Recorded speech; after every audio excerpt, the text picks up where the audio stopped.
back in 2018, the film and TV sector in Wales started on a journey to supercharge our sustainable media production in Wales and beyond. And the drive came from Media Cymru, from Ffilm Cymru, Wales and Creative Wales as well.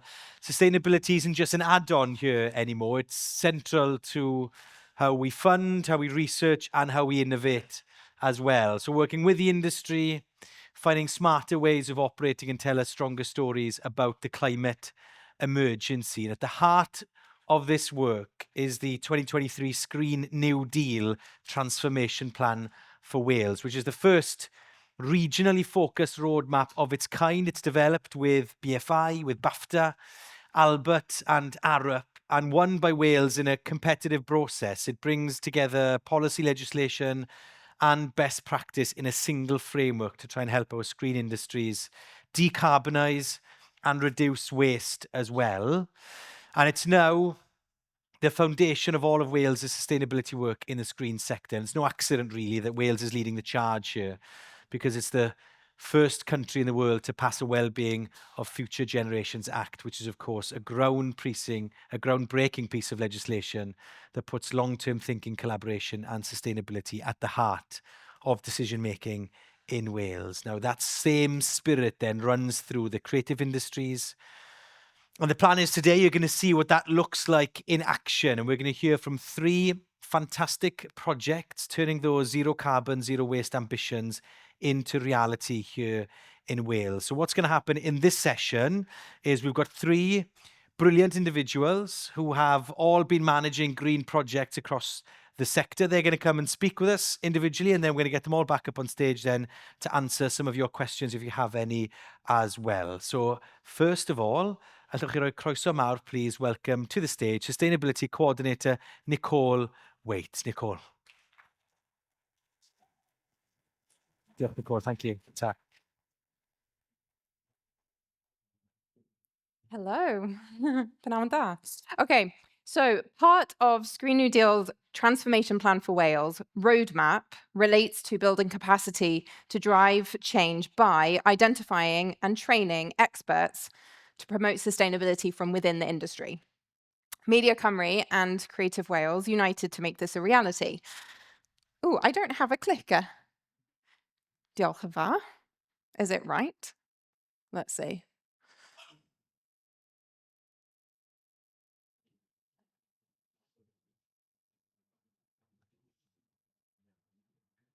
Try another one. There we go. Okay, so from April to June last year, 2024, Tilly and Ellie Ashton delivered sustainability coordinator training for scripted productions in Wales, a first for the UK and the source of subsequent inspiration for training globally. So llongfarchiadau to Wales for leading the charge on this front. 6 trainees, myself included, attended training hosted by Wolf Studios, Dragon, Great Point Seren in Cardiff, and Aria Studios on Ynys Môn. There we go. And this culminated in a 2-day residential that took place at the Centre for Alternative Technology in Machynlleth. Topics included the climate emergency, the role of sustainability coordinator, Albert certification, reporting, climate on screen, materials and circularity, communications and engagement, and so much more. Following this 8-part training, we each embarked on 10 to 15-week placements on productions commissioned by the BBC, Channel 4, Amazon, Sky. Media Cymru and the University of South Wales subsequently published a report, very insightful, entitled Sustainability Coordinator Training, Successes, Challenges, and Next Steps, which I highly recommend for you to download and read from their website. Following the success of last year's training, we secured funding again to build greater capacity. Which way am I going? That way. Thank you. To build greater capacity for integrating skilled production sustainability. For our 2025 training, I joined Tilly and Ellie to redesign the course to reflect the very fast pace of change in our industry and to ensure a holistic curriculum. We integrated additional topics, including global production sustainability, cast engagement, mis and disinformation, eco-anxiety, and biodiversity. We've been delighted to invite guest speakers as industry experts to contribute to the training, including from BAFTA Albert, Sustainable Screens Australia, The Green Rider, Asset Flow, Spectrum Ecology, Filmmakers for Future Wildlife, and so on. This week concludes that training, and the trainees will shortly be heading out on their productions as well. Love that. Thanks for your hard work. So perhaps you're wondering what the purpose of this new department is. Thanks to Screen Skills consultation and publication of national occupational standards this year, we now have descriptors for sustainability manager, coordinator, and assistant or trainee. Our role is to decarbonize the screen sector at speed to ensure that collectively we are doing our utmost to mitigate the effects of the climate emergency and to adapt to new ways of working in the screen sector so that it continues to thrive decades from now. Firstly, decarbonisation. Creating content for the screen is incredibly intensive in its use of both energy and materials. The environmental impact of each hour of drama on screen is the equivalent of driving around the world nearly 6 times in a diesel car. As sustainability managers and coordinators, we investigate and implement more sustainable solutions for transport, power supply, materials, accommodation, and so on. Of course, all without affecting creative vision. Developing sustainable systems aligns with better logistics and reduced costs through helping crew operate more mindfully in terms of energy, materials, disposal. This increased efficiency also aligns with broadcasters and commissioners' net zero goals. Secondly, people. We work on the ground, engaging with commissioners, execs, cast, heads of department, crew, suppliers, and local communities. Investing time with these individuals provides space for them to ask questions, to debate and learn, to experiment with new ideas. Once dismissive attitudes suddenly start to change into a more open narrative, steadily shifting towards a more climate-open discussion. They recognize they can contribute significantly towards making the industry that they are so dedicated to have a more positive impact, and this ripples out from production to production. Integrating sustainability managers and coordinators into the crew is crucial for empowering both individual and collective change. In sustainability, we talk about 3 pillars: economic, environmental, and social.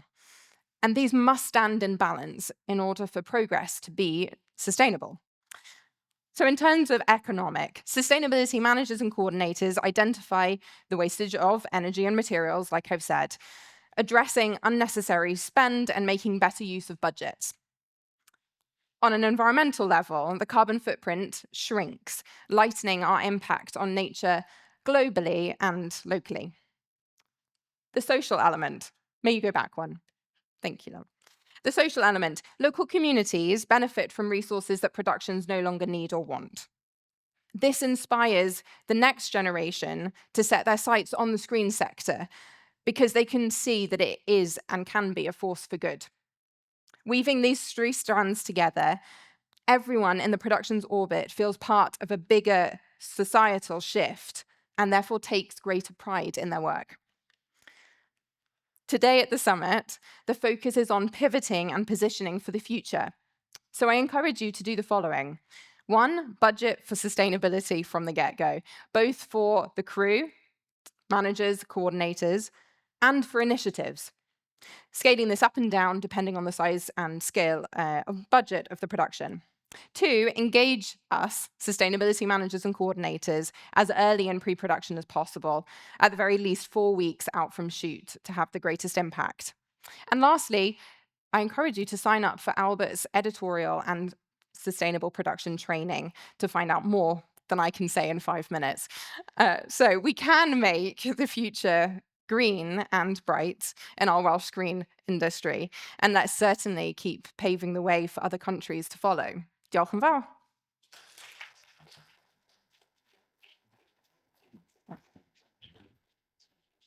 Diolch yn fawr iawn I Nicole, and good use of the clicker. It's hard. It's hard. Clickers is hard. We're the presenters. Fair play. Right, next up to give their lightning presentation, it's James Edwards. Croeso, James. Diolch, Mark.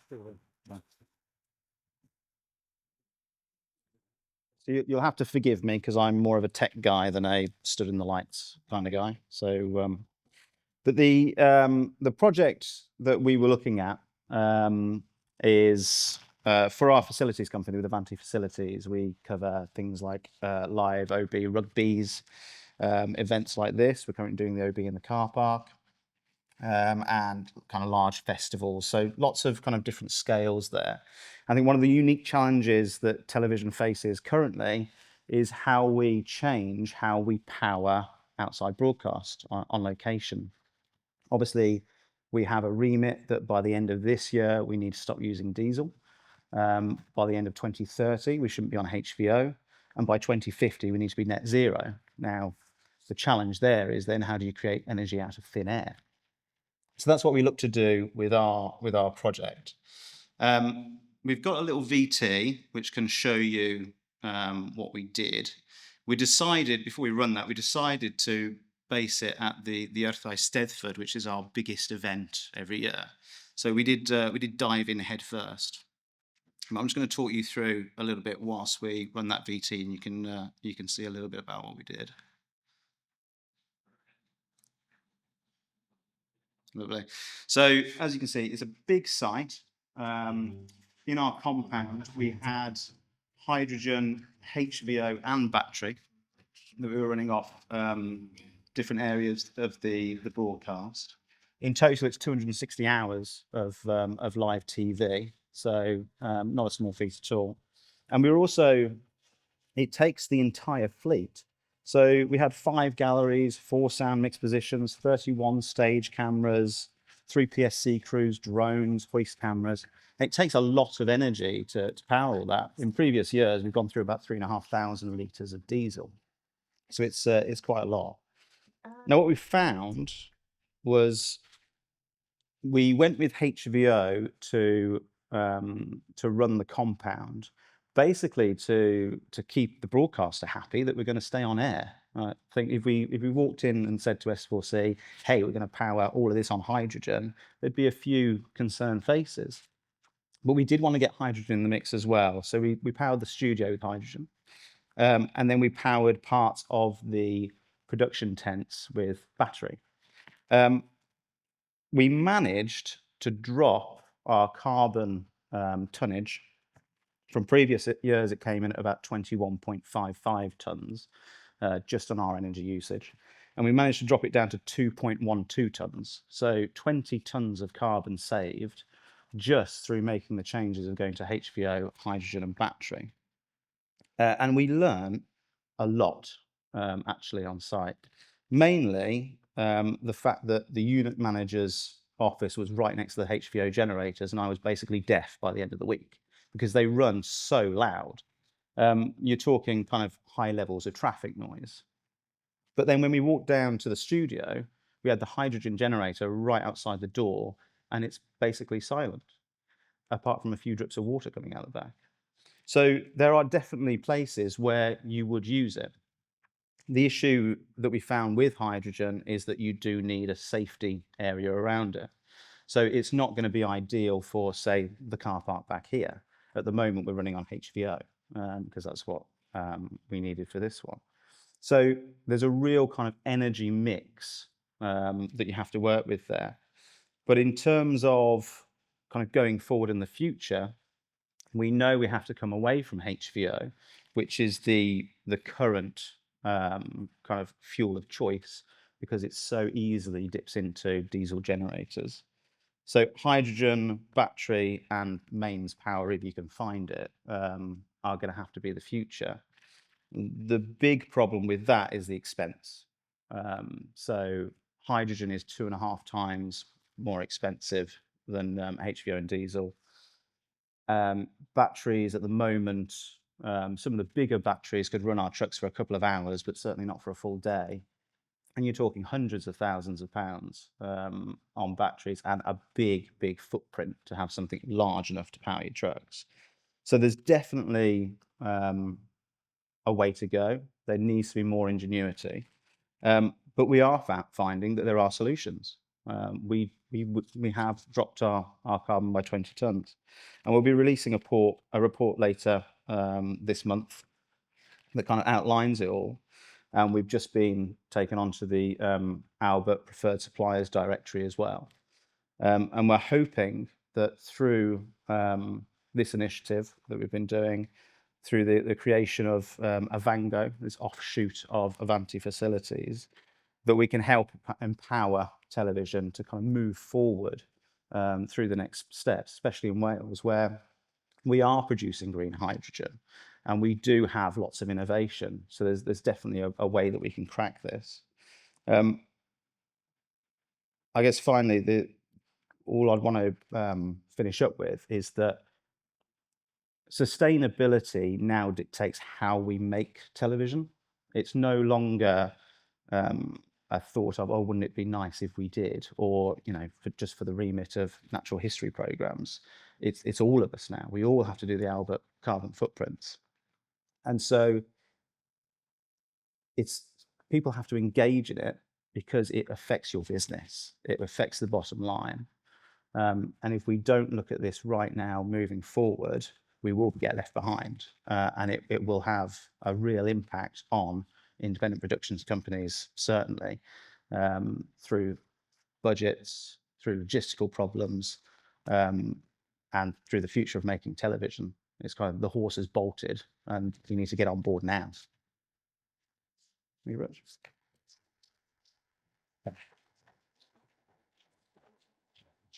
Diolch yn fawr iawn i James. Felly, allai croesawu diwetha, could I please finally welcome Hannah Raybould? Time to talk about urinals. You'll be very excited to hear. Let's see if I can get this clicker to collaborate. Where am I pointing it? To you? Yay. Okay, a little bit of context. Oh. Right, stay put. I'm going to come and stand over by you. Right, winging it. So, Will Studios Wales, if you don't know about it, is quite an old building in Cardiff, originally built in 1997, so not fit for purpose in terms of a TV studio. We took it on in 2017. It's quite big. Next. That's what it looked like. And next. This is what we've got now. So we've got 7 studios, gardens, edit suites, production offices, front and back lots, costume workshops and dye rooms, fabrication workshops, prop stores, and up to 350 people a day on site. So big and lots of people. Next. So our goals, we want to make sure that the place is fit for purpose for people who are working there. We obviously want to reduce our carbon footprint and become net zero by 2030, and that's had the buy-in from all of our senior management team, our funders, people that we work with on the ground. We are all about getting the accreditations, winning the awards, making sure that we can then share our best practice, and also now innovation and development of new ideas. So the challenge that we faced, reducing our water consumption without affecting the people on the ground. So data, you'll find out in this chat that I love figures.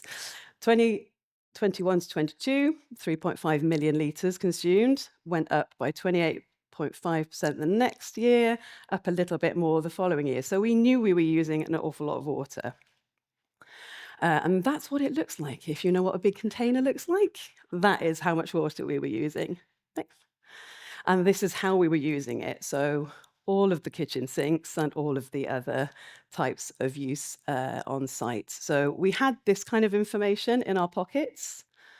And then we found out about the greening the screen money. So we applied for some R&D funding, and a big thank you to the funders, because we probably would have made some changes, but we wouldn't have gone on such an intensive journey.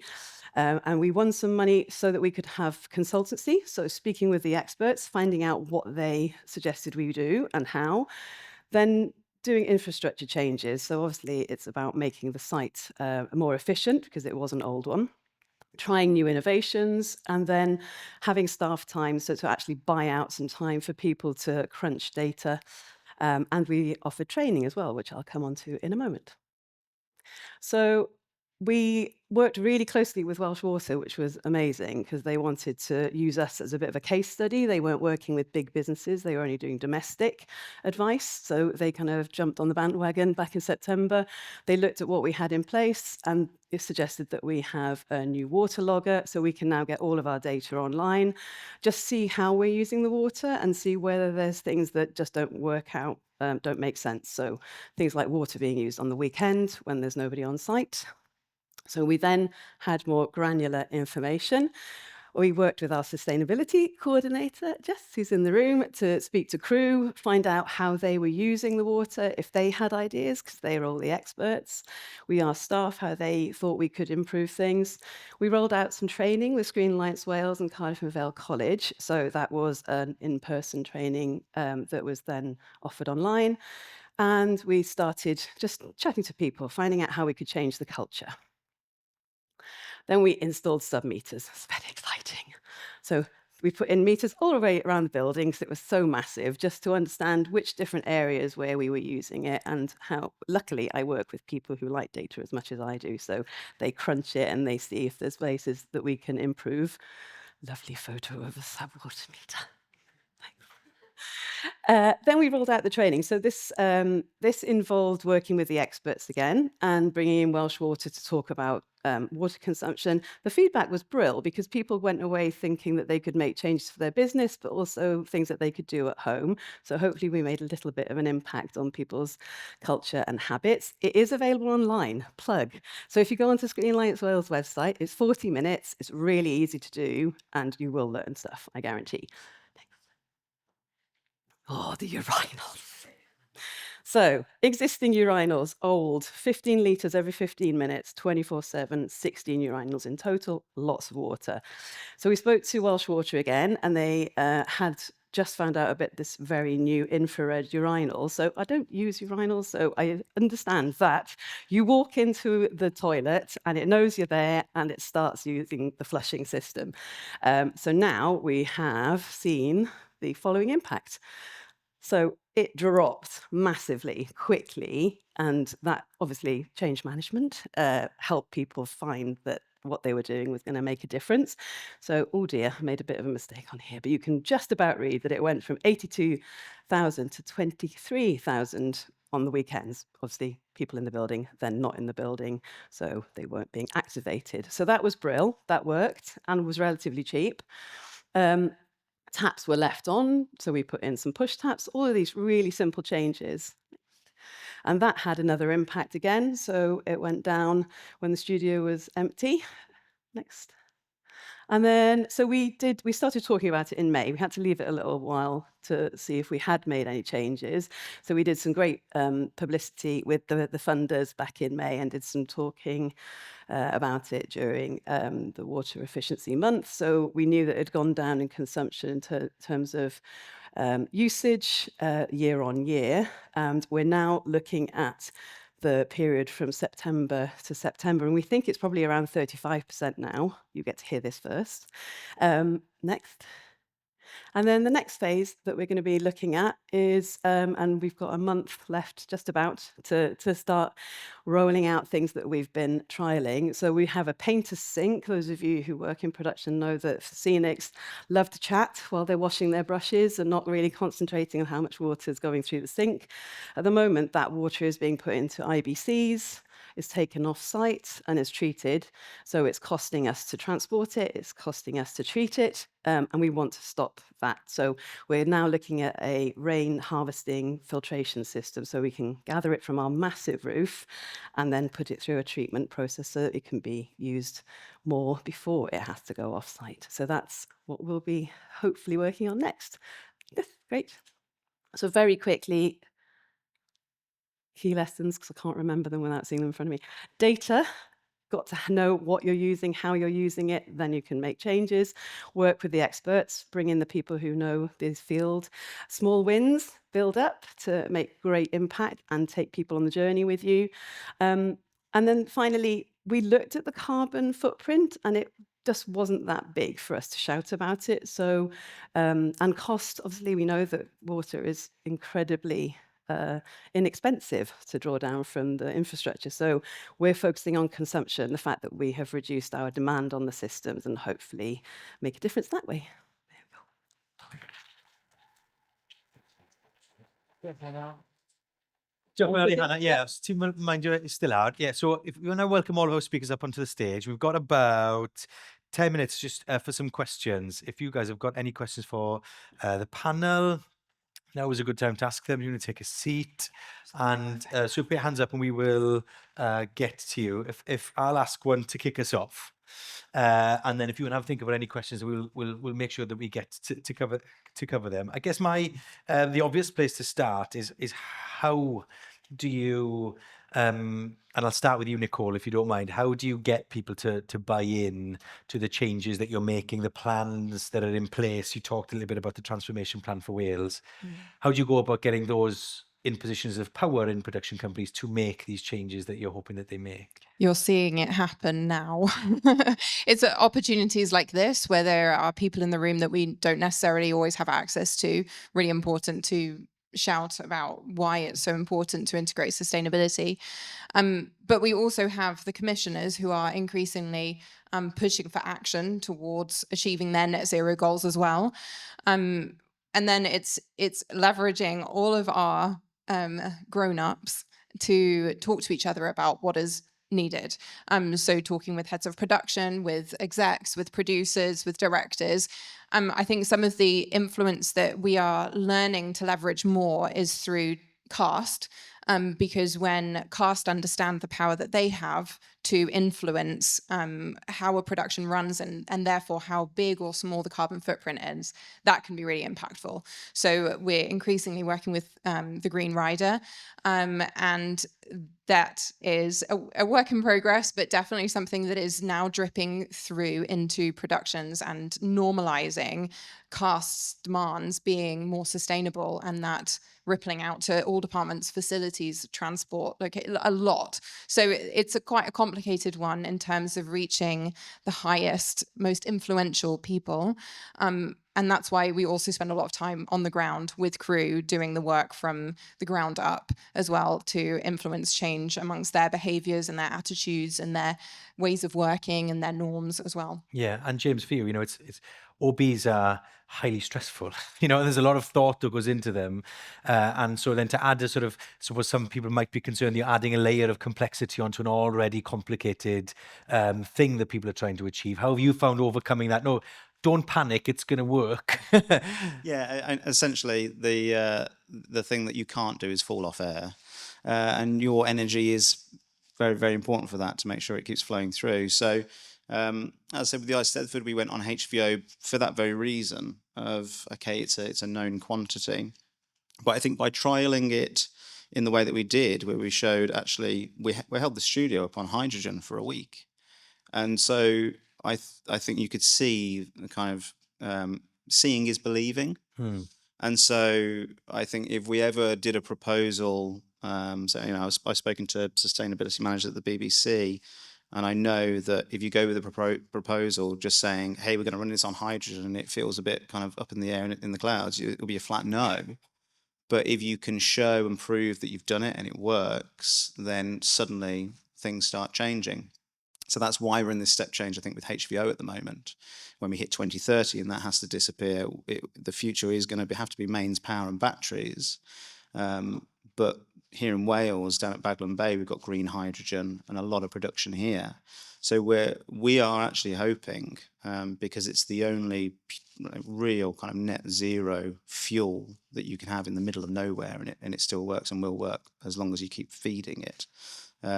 We're hoping that there is a place for that, because I think if there isn't, then you're looking at lorries and lorries of batteries running up and down the motorway, which won't be so good. Yeah, and I'll come to you with this one as well, Hannah. Of course, you've just talked about the changes you've made at Bad Wolf there, but in terms of getting that buy-in, did you have to work on that a little bit? Because people have got other things. Sometimes they'll say, and rightly or wrongly, they'll say, "Well, look, I've actually got other things to the fish to fry, as it were? Luckily not. No, we didn't have to work too hard. I think because there's obviously financial gain to be made. So if you talk about money, that gets people's attention. We're, as a company, Bad Wolf and Wolf Studios, we do care a lot about the community we're based in. And so from a obviously PR perspective, we want the people who come and work with us who care a lot about the environment to know that we're doing everything we can. We are partly owned by Sony. Sony have got a really, really strong track record in terms of sustainability. So they were supportive, even with funding when we needed it for particular projects. So I think if you can feel that you're part of a gang all working together on it, everybody's equally excited. And these sort of small wins, Yeah. we work a lot across our productions. Our director of production, Emily, is really, really hot on sustainability, and she's brought in the sustainability coordinators to work on our shows, and just people feeling like they can understand what is possible, and that they can play their part. It just means that you're pushing an open door, really. Yeah. Great. Well, we're running out of time a little bit. So if anybody's got any questions, just get your hands in the air. If not, I've got one more for you, if that's cool. I'll come to you first, Nicole. What has there been? Have you seen an unexpected win, an outcome that you perhaps didn't necessarily think of? Someone here who's working on a production company might not think of, oh, this might end up being a positive outcome from making this work beyond the sort of the greater good that we're contributing towards. Have you seen any examples of an unexpected little win for you? I'll do an economic one first. One thing that we have integrated is the expectation of hybrid generators. So leaning on what James has been saying in terms of using HVO and other fuel sources, if you use a hybrid generator on your unit base, even though the upfront higher cost will be higher, the amount of money saved from using a hybrid setup that is, for the most part, using battery power and then just the generator turning on to recharge it, the costs and fuel are about 50%. And so overall, the spend is less on that budget line. So that's a really easy win and a very clear example of where the more sustainable solution is actually the more cost-effective one too. So that's my quick economic one. And a more of a crew one is, you can imagine that when we're interacting with power and energy, there are certain departments that are somewhat riled by sustainability being present, and sparks or electricians are one of them. And so we can have some opposition at the beginning from that department. But one production I was on started off with a 200k Jenny running on diesel. It was disastrous. But being present with them, being part of the crew, spending time with them, letting them mock sustainability, bringing into question the climate emergency, and just answering their questions. About a month into the shoot, I came onto set one day and they raced over and said, we really want to show you something. And what they had done was replace their 200k Jenny with a solar generator with a battery integrated as a hybridized setup. And fortunately, it was incredibly sunny the next few weeks and the generator hardly turned on. So they ended up connecting additional things like honey wagons to it.